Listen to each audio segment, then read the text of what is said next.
Hello and welcome residents of Southeastern Massachusetts to our weekly 1-hour real estate show. My name is Paul Chasse, the CEO of the Realtor Association of Southeastern Massachusetts. I'm here today with our executive producer, Josh Souza, and our social media content coordinator, Trevor Chase. Also joining us a little later in the show will be Bob Lima. Bob is a broker associate at Berkshire Hathaway Melantonia Home Services and the vice president of the Realtor Association of Southeastern Massachusetts. We'll be bringing him on for a few segments. Before we begin today, I'd like to remind our viewers that the opinions expressed are those of the participants and the guests, do not reflect the Realtor Association views or the views of the New Bedford Guide. Also, the program is for entertainment purposes only, and as always, if you have a specific issue with a real estate transaction, always seek the advice of legal counsel or a realtor that is familiar with the particular issue. So with that, we have a very informative show lined up for you today, quick and informative. So let's begin with our first segment, and our first segment is market statistics. Today we're going to focus on Region 3 market statistics, which include the Attleboro's and down through Mansfield and other areas. So let's begin by taking a look at Attleboro. Attleboro is our first statistics today.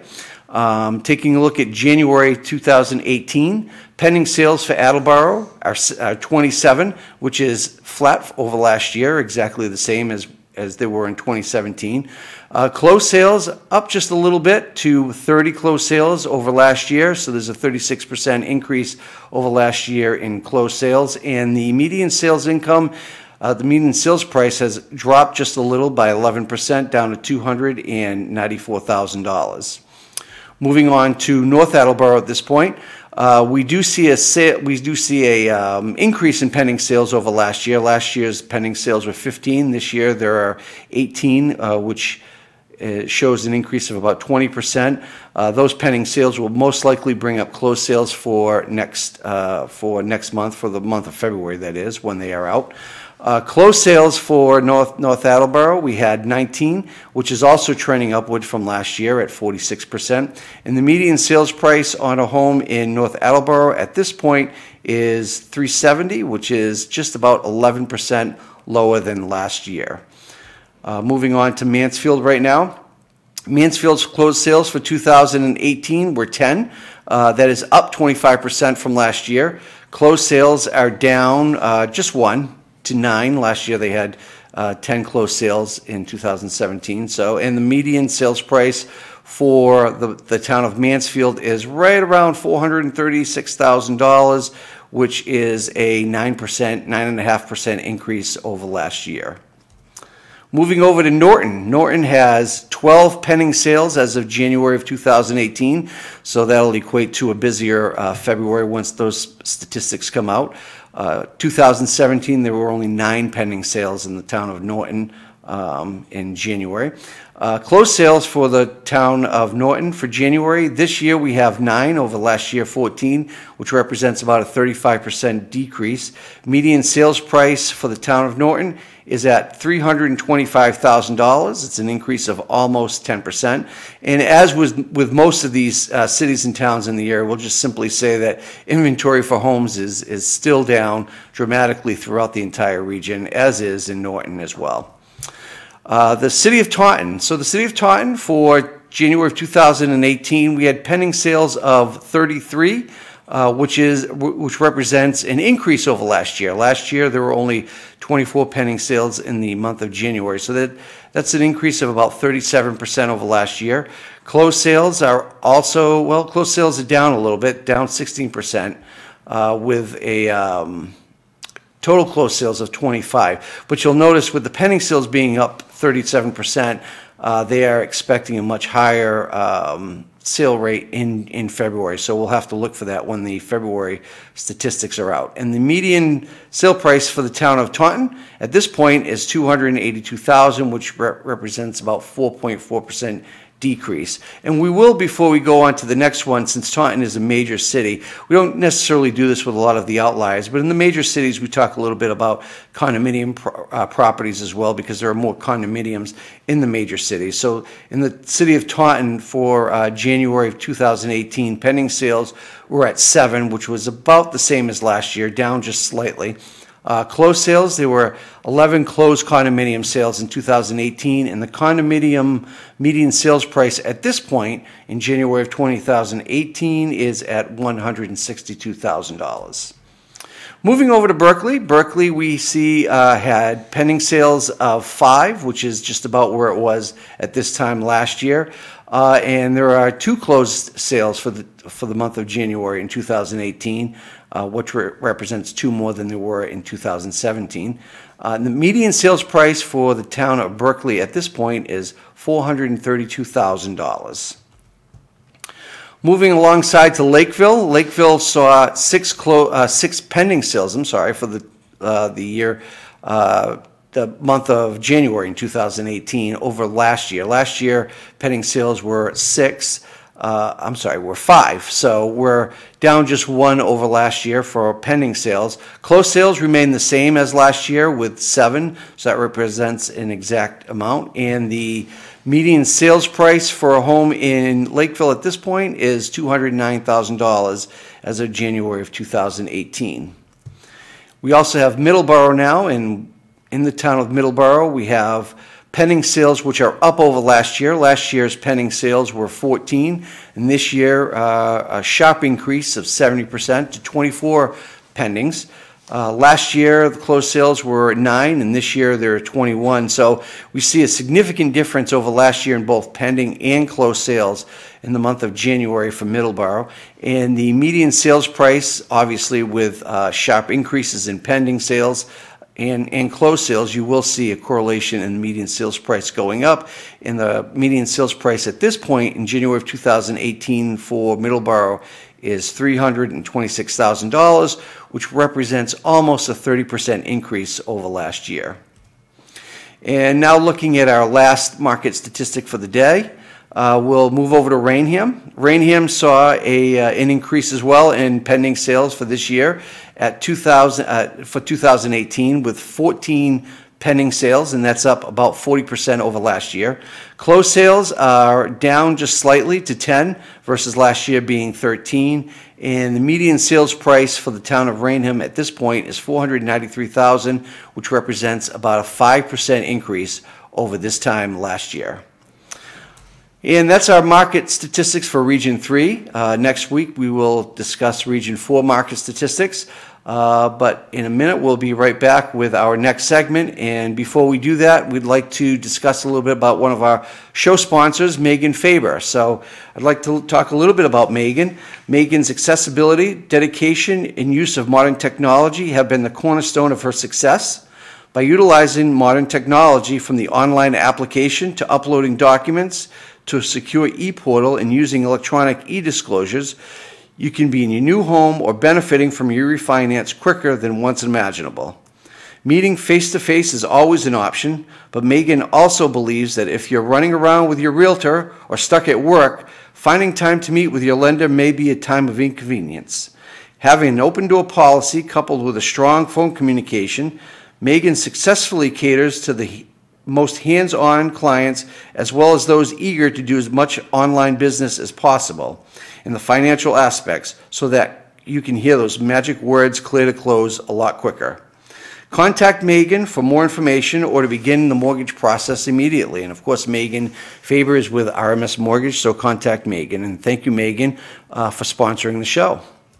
We're going to move on to our next segment, and this segment is the seller side. And today's topic on the seller side is for sale by owners, the pitfalls of selling your home yourself. And to do that, we're going to bring in our guest today, and that is Bob Lima. And again, Bob is a broker associate with Berkshire Hathaway Mel Antonio Home Services, and also Vice President of the Realtor Association of Southeastern Massachusetts.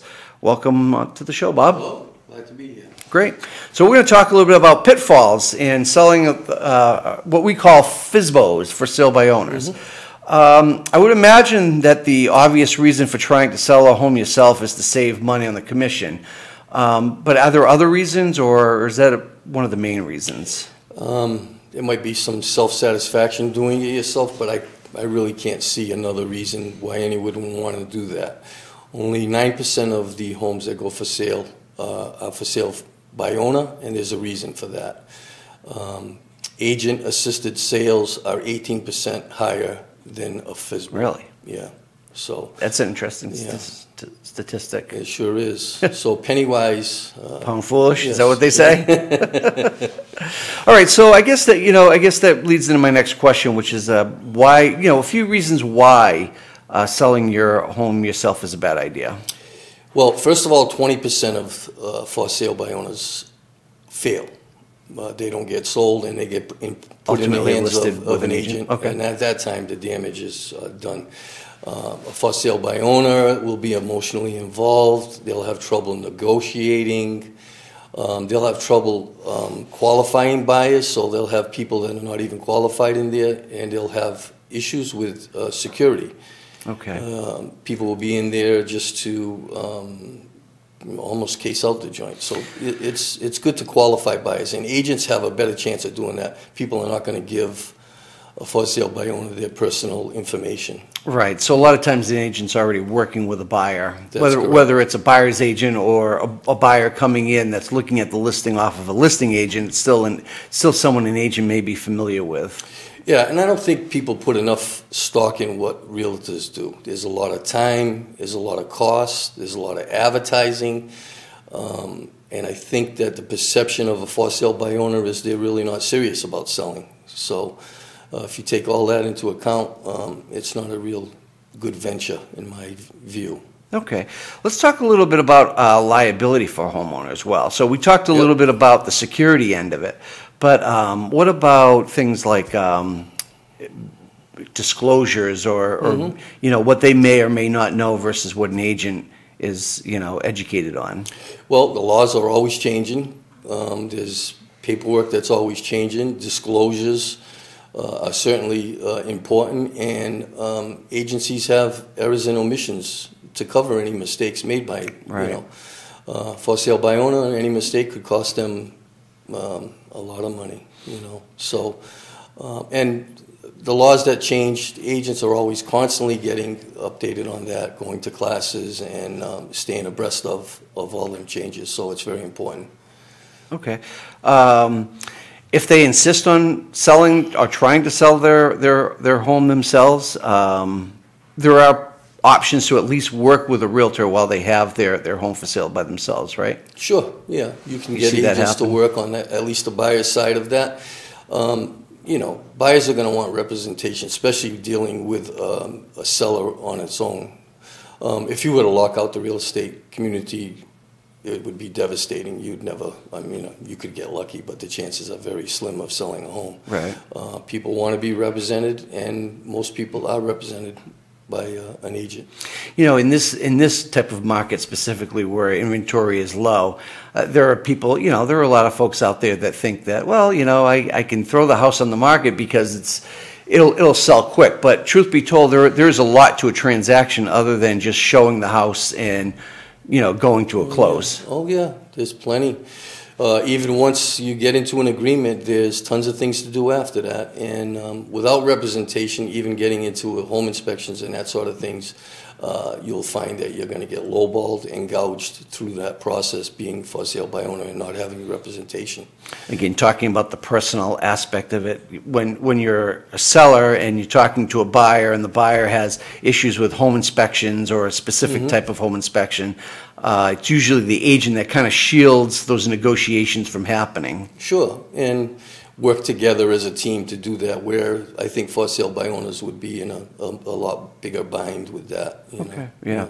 And talking again a little bit about liability, and you talked about errors and omissions insurance, you talked about the education that agents have to go through, continuing education, a lot of it. I would imagine there are times where, people inadvertently will do something that they're not supposed to do. They may not even realize it.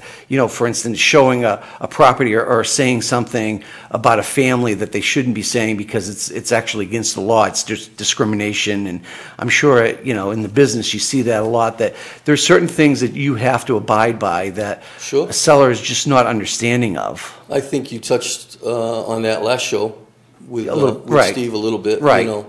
Because I watched that show. It was very informative. But sure, you can get into discrimination. there's plenty of avenues you could go down and not even realize you're doing something that is, not acceptable. So the point is a lot of liability. There's Yes. a lot of liability. Yeah. So when you go through the transaction, we talk about home inspections, we talk about negotiations. Then there are things like making sure the smokes are, arranged. Smoke detector inspections are arranged. Not that you actually do the smoke detector inspections, but there are all these countless things that need to happen at the closing, or when you're talking to the mortgage person, or that there's just so many avenues. So talk to me a little bit about the closing piece of it, and some of the pitfalls that you see that could happen with someone that really doesn't understand the closing process. Well, between the home inspection and getting accepted for the mortgage, there's a lot of things that can happen just in them two areas alone. And the home inspection could bring on some ill fate between the two parties, especially without representation. And from that point on, it could be, the death of a deal. Right. So I just don't see any reason why anyone would want to do that. Well, like you said back in the beginning, one of the biggest notes I would say is the piece about the percentage and the increase in, what would you say the sale? 18%, that's a National Association of Realtor statistic. Right. 18% increase in sales, in the sale price with the agent assisted compared to a for sale by owner, and 20% doesn't sell, and then by the time the agent gets that listing, it's already sitting on the market. Pretty well damaged, Right. So that pretty much, when you talk about those types of percentages, that completely negates any issue of a commission. And not that we're going to discuss commission rates or anything else, but when you're talking about that size of a difference in price, it certainly makes the agent or the realtor, worthwhile in the transaction. Right. I don't know how anyone can justify it, but right. Well, it's an interesting topic, especially like I said right now, because it is a hot market and people seem to feel that it's not a hard thing to do, throw a sales sign up and but it really is. It's beyond the marketing, which we touched upon just a little bit, and the cost of advertising and everything else. But beyond that, it's all the little intricacies that happen during the sale, the transaction that really cause a problem that you have to watch out for. From the agreement to the end is, usually 45-day process, and there's a lot of things that go into that 45 days, not even considering what happens previous to that, which is, there's a lot of money that's spent, there's a lot of time that's spent, and people don't realize it. Right. Well, hopefully they do now. Yeah. And they understand that it's a big undertaking. It sure is. Yes. Yeah. Well, I appreciate the information, Bob, and Bob will be back in our next segment. But before we do that, we have a brief message from our realtors that we would like to play for you. The American dream. It's more than tank tops, fireworks, and high cholesterol. It's all that stuff in a house that you own. Because home ownership, that's as American as ditching the metric system. You think we put men on the moon so future generations could say, buying a house seems hard? We don't think so. So we won't rest until we fulfill your domestic destiny. I mean, we'll sleep. But not that soundly.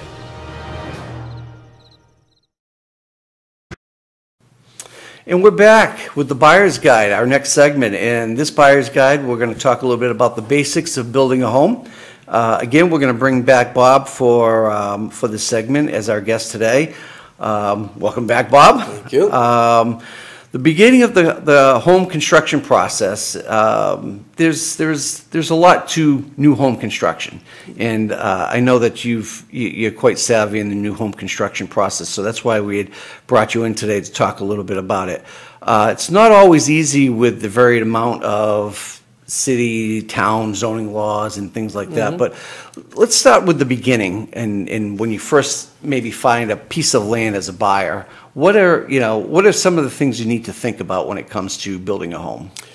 Well, when you find the location you want and you find the piece of land you want, obviously the first and most important thing is to get a reliable builder, and going through that process of checking references, you're looking at previous builds, making sure you're comfortable with that person. Are there certain questions you should ask? I would imagine it's kind of like an interview. You're interviewing. Well, it depends what you're looking for. If you're looking to custom build a house, then you're narrowing your search down. If you're looking to do a spec house from someone that's like already in a subdivision and you're part of that, and then you have a lot less choices to make. Right.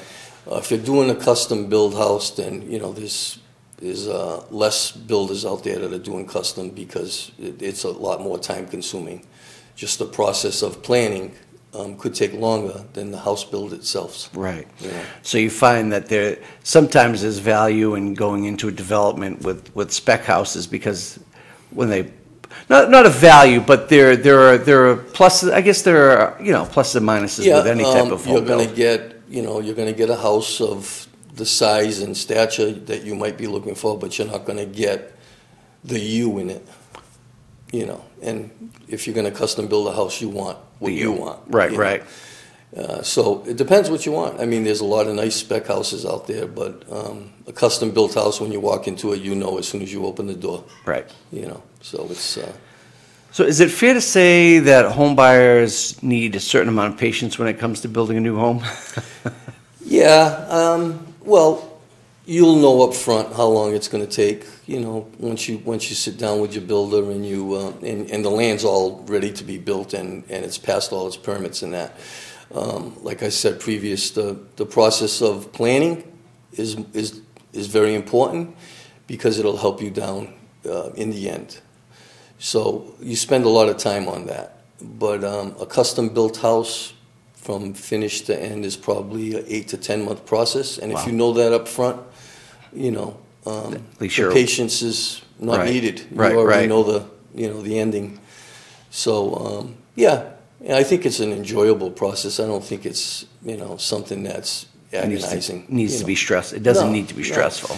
If you have the right people working with you, it should be an enjoyable thing. Okay. Once you get qualified from the bank and you hire an architect and you do your house plans, them plans are the roadmap that take you right to the end. They're for the subcontractors. They're for the banking. They're there for you. And there'll be allowances that you have in certain areas, and the only thing that could stall that is if you're not prepared when it comes time for them allowances and you go over budget or you change the plans on something. Okay, and that happens more in a custom-built home than a spec? House, yeah. Right. Yeah. Now, do you see, but are there times where there are spec homes that you can customize to some extent? Yeah, they have some changes. I mean, you can change some interior walls, but the changes are limited, very limited, because they're on a time schedule. Usually a spec house is in a subdivision where they're building 30 or 40 of them. Right. They have 4 or 5 choices, and once you pick one of them choices, you're kind of really limited to any change from that point. So you shouldn't go into, if they're billing it as a development with spec homes, you shouldn't go into it necessarily thinking, okay, I'm going to go in here and I'm going to customize this thing from start to finish, because that's really not what those are designed for. Well, you'll be disappointed, first of all, and second of all, the builder will put a halt to it because that's not what they're in it for. Okay.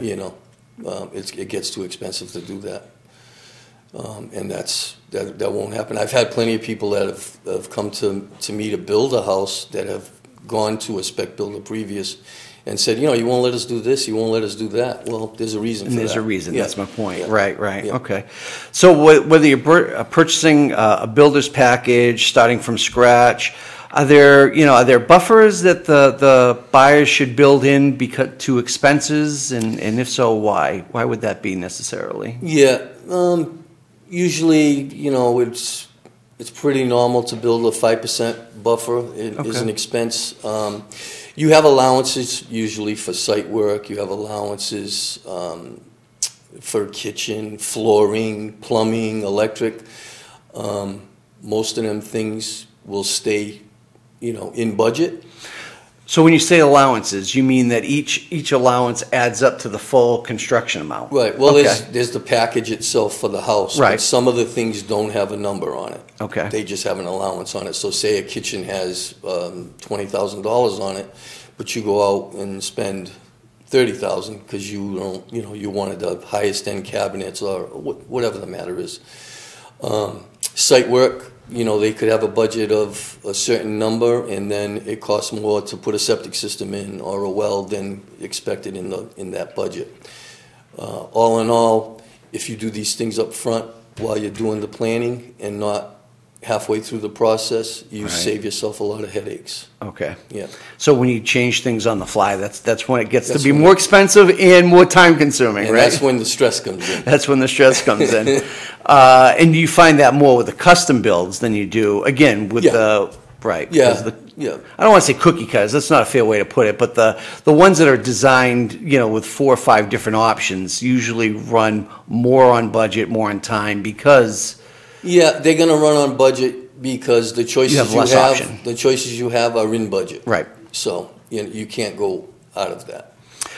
should buyers also build in buffer for project delays? I guess that all depends, again, Yeah. like you said, on what kind of changes you make.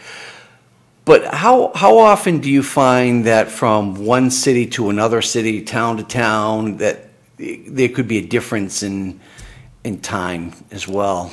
I think if you're really considering time delays, most of it's going to be because of weather. You're starting to build in the winter. Good point.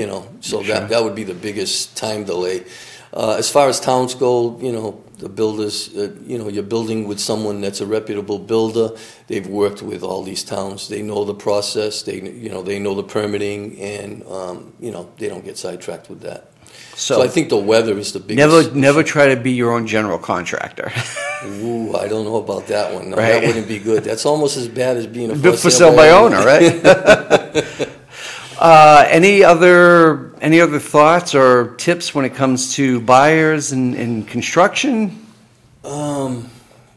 As far as what they should be concerned with? Yeah, or what they should look out for. I mean, are there any other pitfalls or that they should be worried about? I think, like you said, I think the first thing is, the first important piece is to really make sure that they have a builder that they feel confidence in, Definitely. someone that has experience. Yeah. And if it's in a development, understanding what the developer is offering right off the bat, because I think that's what, like you said, that'll take some of the frustration out of the buyer and the developer, because there are certain things that they can and can't do within the development, and then there are certain things that you have much more, leeway with on a custom-built home, but that might cost more money. Yeah, I guess knowing what you're getting is the most important thing. I've run into people that come into an office to build a home, and they have a plan that's, from an internet site, and they think they're going to build it for $500,000, and it's like a $2 million home. It's just, you gotta have an idea of what you're doing, and like you said, a reputable builder is the biggest hurdle. Okay. Once you have your team put together and you're confident in each other, you should be good. All right. Well, I hope we helped and gave some good insight on building a home. We will be back in just a few minutes. Well, actually, we'll be back after this brief realtor video. Give us your tired, your stressed, your huddled masses yearning for a playroom. Maybe in the basement? Or a sink that's his and hers. And hers. And his. Then hold on tight, because this rocket's headed straight to the top of the cul-de-sac. It's not a real rocket. And we're not stopping until you've got your own little slice of the American dream. Because you can have your cake and live in it too. I wanted to start it. And we're back right now. We're going to do some we're going to do a segment we call Investor Talk. And Investor Talk is a segment we do each and every week. This week we're going to highlight some international business trends in commercial real estate. We have a summary of the National Association of Realtors that they did a study completed by the National Association of Realtors on international business trends in commercial real estate. We thought was pretty interesting, especially in this global economy. So with that, we're going to run through a few slides and highlight some of the study. And basically, the study had said that 1/5 of the surveyed realtors practicing commercial real estate closed the sale with an international client in 2016, and as foreign investors flock to smaller sized commercial properties in secondary markets, many realtors are confident that increased sales and leasing activity will continue in the future. This is according to the 2017 Commercial Real Estate International Business Trends Survey that was released by the National Association of Realtors, which analyzed cross-border commercial real estate transactions by realtors who specialize in commercial real estate that reside in smaller commercial markets where the typical deal was less than $2.5 million. Similar to NAR findings on foreign purchases on residential real estate in recent years, China was the top country of origin in both buying and selling commercial real estate in 2016 when this study was done, and Florida was the top destination of choice for international clients. Lawrence Yun, the NAR chief economist for the National Association of Realtors, said that the appetite for U.S. commercial real estate property is growing stronger and stronger from foreigners and is showing little signs of slowing. He states specifically multiple years of steady growth and the strengthening of the U.S. economy, albeit at a modest pace, makes commercial property a safe bet for global investors looking to diversify their portfolios and generate returns outside of their country of origin. While Class A asset prices in many large markets have surpassed pre-crisis levels, realtors in many middle-tier and small markets stand to benefit from the increased interest from foreign and domestic commercial property investors. Nearly 2/3 of commercial foreign buyers and seller clients were non-resident foreigners. The top countries of origins for buyers were, like we had said, China at 17%, Mexico at 14%, then came the United Kingdom and Venezuela, both at about 7%, while sellers are typically from China at 17%, and Brasilia, Canada, France, and Mexico all make up each 10% of the buyer's market. The survey also found that foreign buyers of commercial property typically bring more cash to the table than those purchasing residential real estate. This was an interesting fact. 60% of international transactions were closed with all cash, while NAR's 2016 residential survey found that exactly half of the buyers paid in cash. For those not using all cash, 34% of commercial deals involved debt financing from U.S. sources, not overseas sources. An overwhelming majority of buyers either purchased commercial space for investment purposes or acquired it for business use.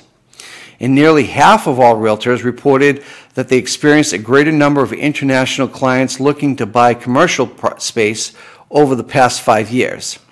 Lawrence Yun said, economic expansion has slowly chugged along since the downturn, but in comparison to the rest of the world, the U.S. remains one of the most attractive and safest bets for investors, and that there's little evidence that this will change anytime soon. And I will finish the commercial real estate trends piece by adding that approximately 70,000 realtors from the National Association of Realtors, NAR members, specialize in commercial real estate brokerage and related services, including property management, counseling, and appraisal. In addition, more than 200,000 members are involved in commercial transactions as a secondary business as well. So a little bit about international business trends, and we can correlate some of that to our local economy and our market. We know that we have a lot of foreign investment within the state of Massachusetts, and even within the region that we reside in. So it has become a growing trend. Foreigners investing within the country as well as the state, and we see that continuing over the next few years with the economy only growing stronger. Next up, we're going to talk a little bit more about construction. We're going to specifically get into construction loans, and we'll be discussing that in just a second with Bob Lima. But before we do that, again, I'd like to go back and thank our show sponsor, Megan Faber. knowing the simple fact that purchasing or refinancing a home can be time-consuming ordeal with most lenders who require several in-person meetings during work hours before a loan can be approved, it's Megan's aim to be different. Megan strives to make every step of the process, from completing the application to the closing table, seamless and efficient.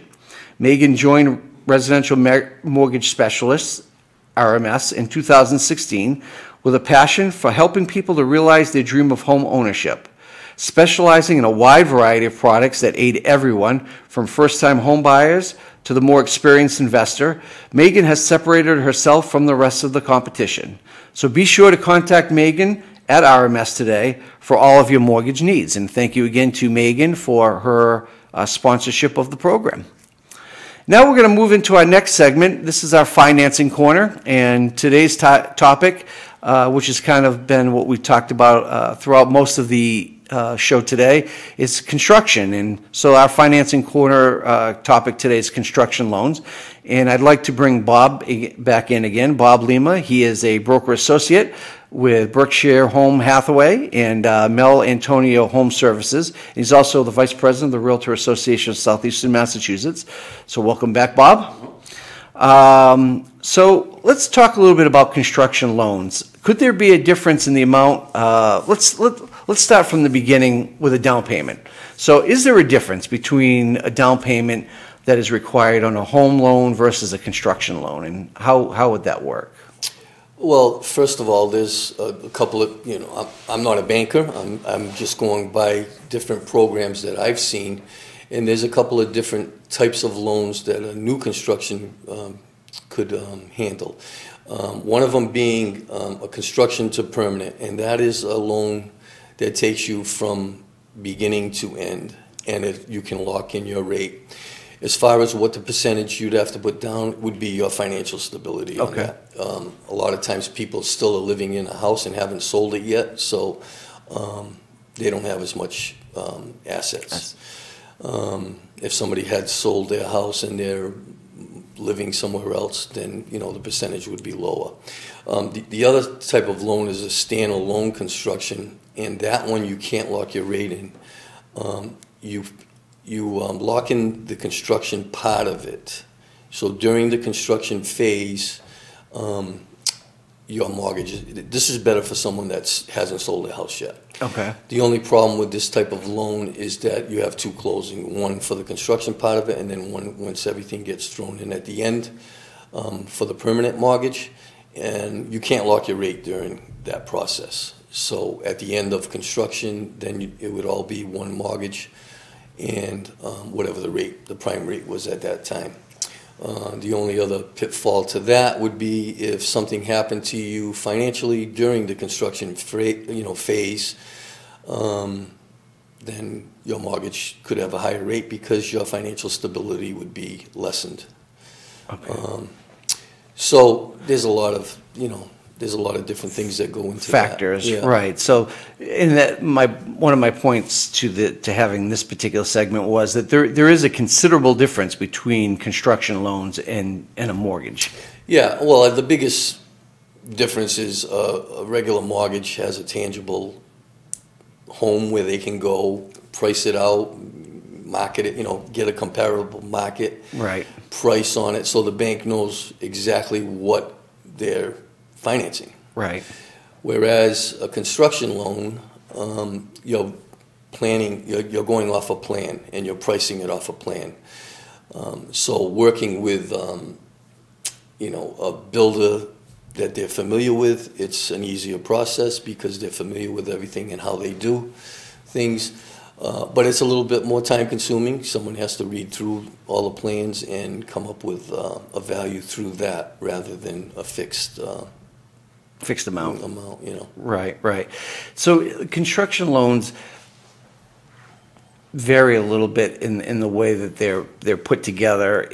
Do you find that they also vary depending on the development versus, we talked a little bit about a development, more of a cookie cutter type of construction versus custom-built construction? Not necessarily. Both of them, the bank would do disbursements. Okay. As far as when they get to certain levels of the build.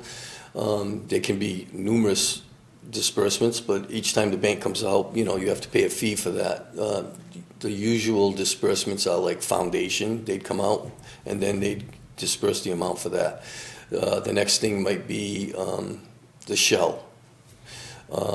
And is that all based upon the agreement with the bank, or is that something the bank they standardize? That's usually the agreement with the builder. Okay. Because these certain points, gets funded. Right.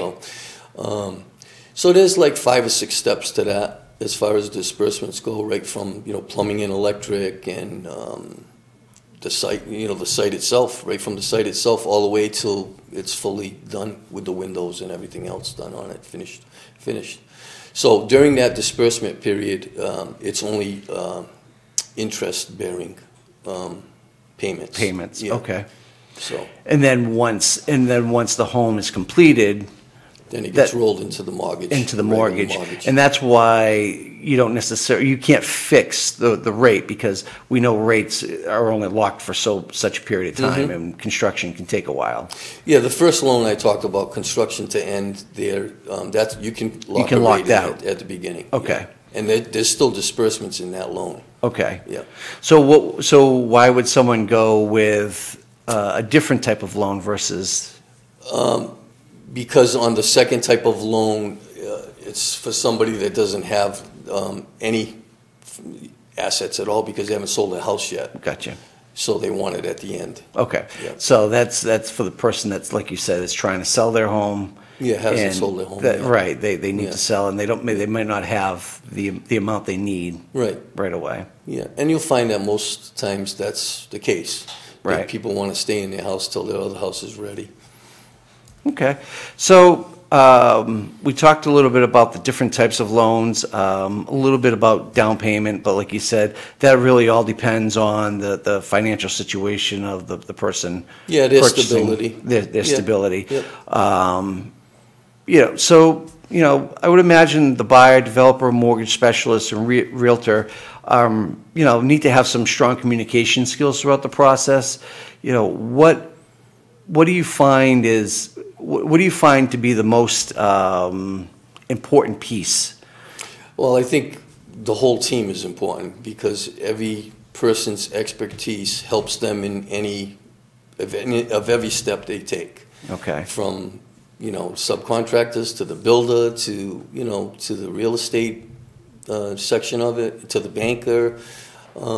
So you need a solid team that walks you through each step. To avoid the stress that we were talking about before. Right, right. And I think my biggest point to this whole thing is that there are traditional mortgages, and then there are construction loans, and you just have to do your homework about the differences between them and what you may and may not need to do depending on what package you're looking for and what your financial situation is. There's changes in each bank all the time. There's always different programs coming out. So yes, and my biggest recommendation would be to work with a local bank. I think it makes everything so much easier, and there's so many good programs out there. So there are always different programs coming out for especially regular conventional mortgages, but even new construction now. Every once in a while, we get some notification at the office from a banker that now they're offering this and they're offering that. So doing your homework is very important. Great. Yeah. Well, I appreciate that, Bob, and we'd like to thank you for coming on the show today. All right. Bob Thank you for Lehman inviting me. from Berkshire Hathaway, Mel Antonio Home Services. And we will be right back in just a minute with our Friday Flash Round. We're going to discuss SouthCoast Rail a little bit right after this Realtor video. Thinking about selling your home can be scary. Work with a Realtor member when selling your home and go from scary to sold.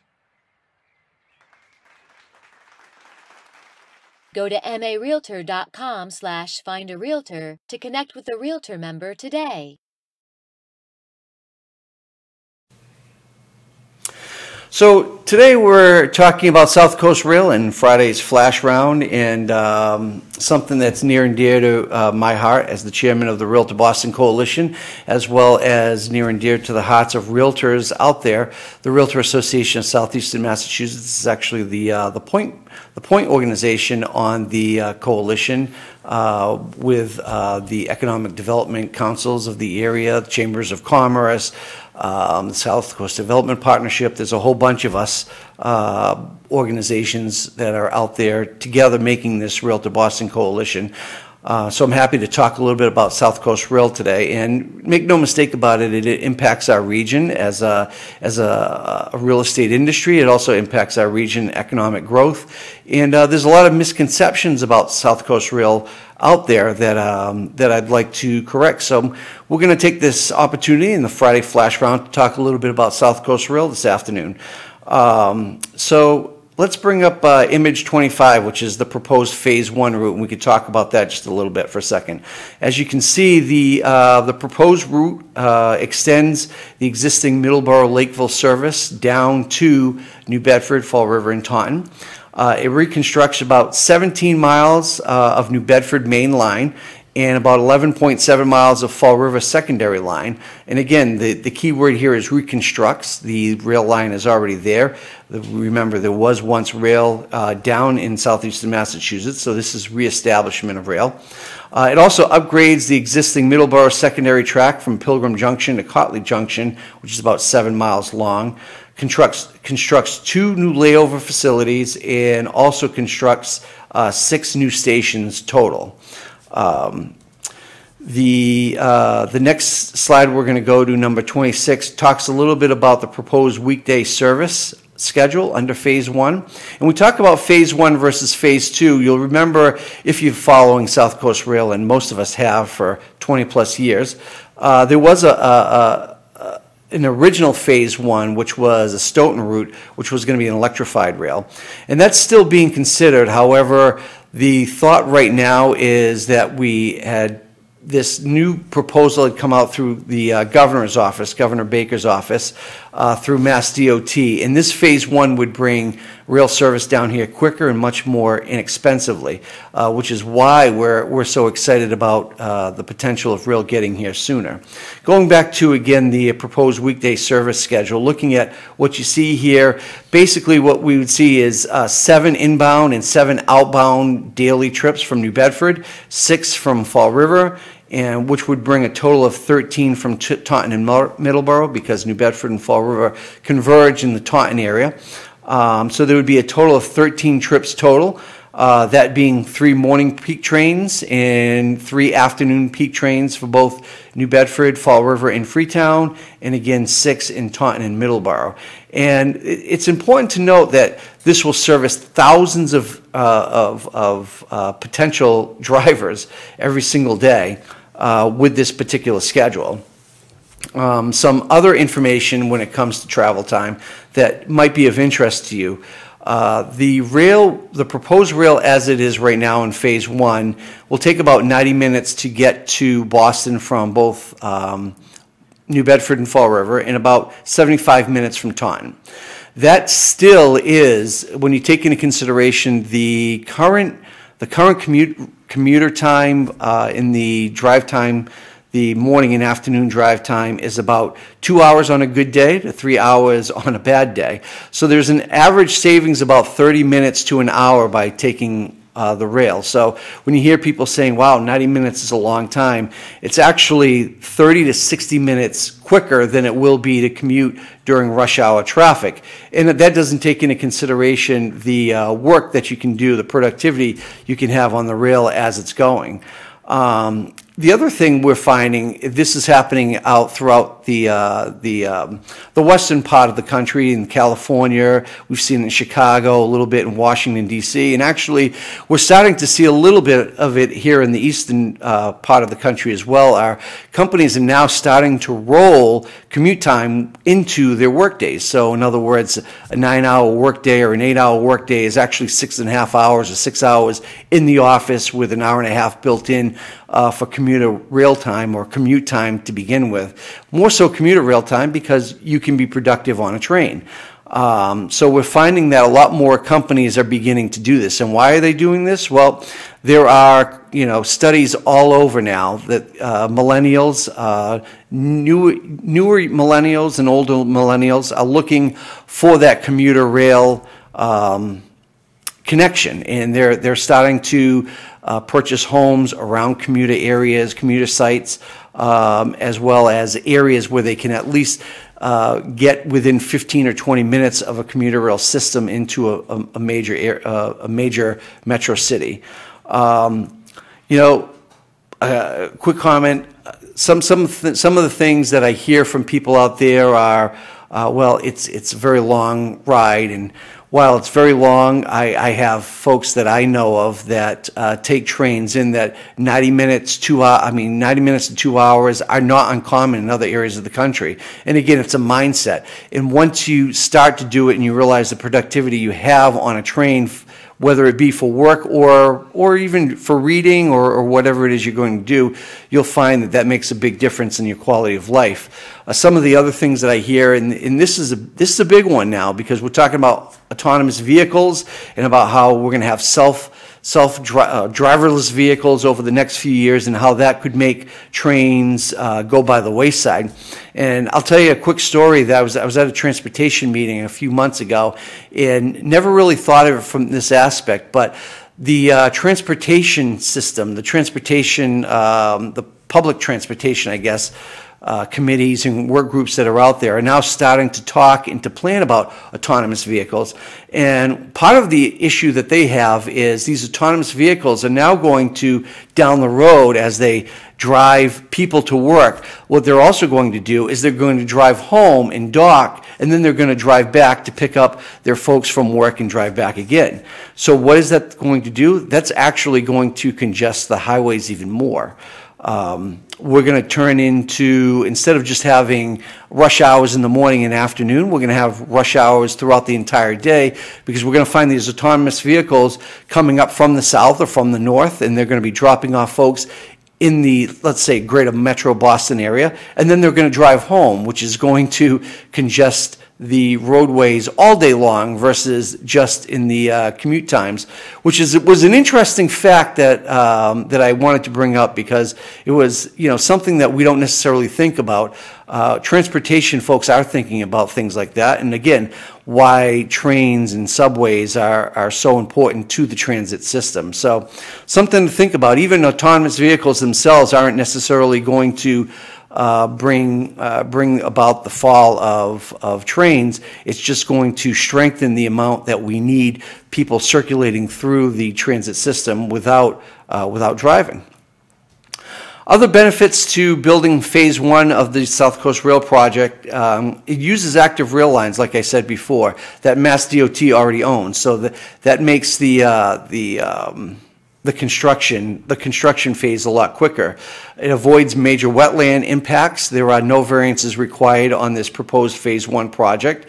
It also provides a foundation for the future Stoughton electric service that they're looking at, which is a full build down the road. And quite truthfully, a lot of what they're going to do within the Southern Triangle, the Fall River, Taunton, New Bedford area, the build and the construction that is going to happen would also be needed for phase two of the build if they do the Stoughton route anyway. So this phase one build will also construct the pieces that need to be done for phase two to begin with.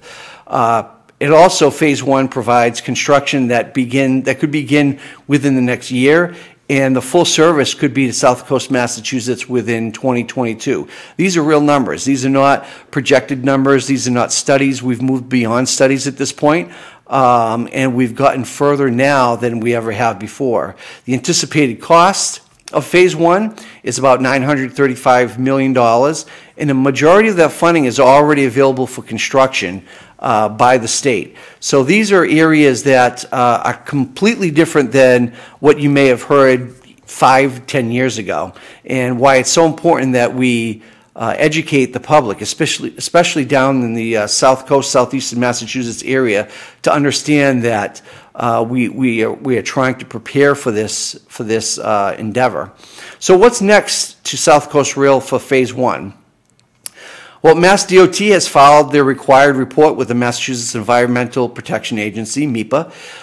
If MEPA approves the report, permits will start to be filed and construction could begin in the Southern Triangle by the end of the year. We're talking 2018, 2019 to begin construction. Despite the doubters, there is that the project is not that far along. We are further along in this project than ever before in the development. And trust me, I understand. I started in real estate back in the mid-90s when we first started talking about trains in this part of the region. And never have we been this far in development that we are today. But we do need help from residents of Southeastern Massachusetts. Currently, right now, there is a written comment period that is available. And we are trying to get as many of the Southeastern Massachusetts residents to write in comments to the Governor's Office and to the Office of Energy and Environmental Affairs for the project. It's important that the folks in Boston hear how important this is for not only Massachusetts, but for the Southeastern Massachusetts residents as well. So it is extremely important that your voices are to be heard. And how you can do that is it's really simple. You're going to send an email to the Office of Energy and Environmental Affairs, and I will give you an email address as to who that is. And that is, you want to send your email in support to purvi.patel, so that's PURVI.patel, PATEL, at state.ma.us. And I'll say that again. Simply send an email with your support to Purvi, PURVI.patel, PATEL, at state.ma.us.